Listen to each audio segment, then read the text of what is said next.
I met Hassaan maybe about 13, 14 years ago. I did a hip-hop festival in Rochester, New York, and Hassaan was in the MC battle, and he won. I gave him a CD at the time. I met him a couple years after that, and then he came up to me and started kicking my rhymes from like the old CD I had gave him maybe 5 years ago before that. And then it clicked later on that was the dude that was in the battle. I was like, that's dude? I met Kev at a hip-hop festival.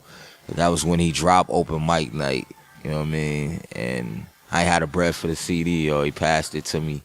And pretty much from there, the rest is history, man. I kind of looked out for Brody because, he didn't have to do that. This project was just, from us just being natural, just hanging out. He would come down for a week around his birthday, record 2 or 3 joints, and then he would go back home and then come down.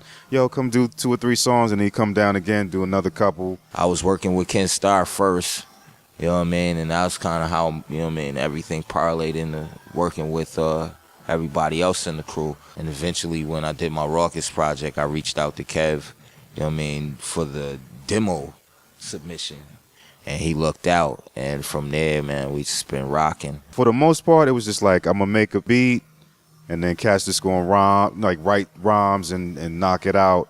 And I would let the artist kind of dictate whatever the beat tells them or whatever to come out. And then from doing that and piecing all the songs together, then after that, just sequencing what song and what interlude goes right to make it sound somewhat cohesive, Working with low budget is honestly like being around my brothers and cousins, for real.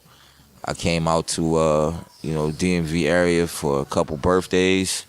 And when I came, it was like some heads I had just been meeting for the first time.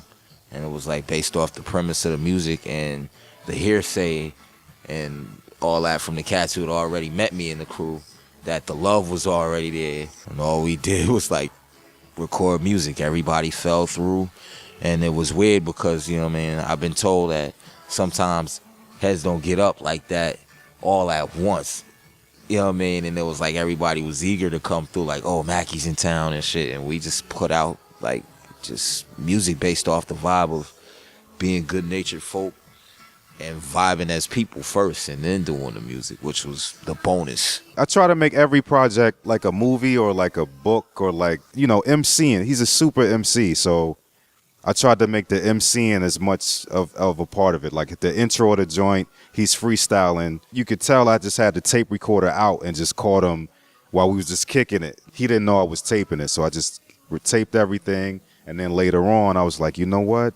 I'm using these as interludes and things, to put in between. So the whole project is really just super MCing. It's just rapping. It's hardcore hip hop, and in the sense of boom bap and raw samples and things like that. It's brothers uniting and, just going in. It ain't no extra shit. It's not reinventing the wheel. It's not, trying to outdo what anybody else is doing. We're just doing what we're doing.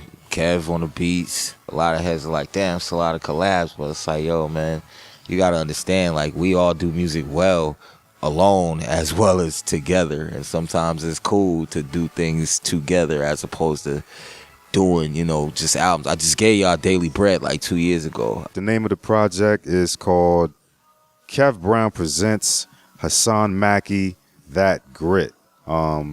It's on Low Budget Records / Illadrenaline Records. You can go online right now and get it. It's worldwide. We have special vinyl. We got the splatter color vinyl, CDs, cassette tapes. It's on iTunes and all digital formats. Word. I appreciate the support. We appreciate the support. Thanks for the love.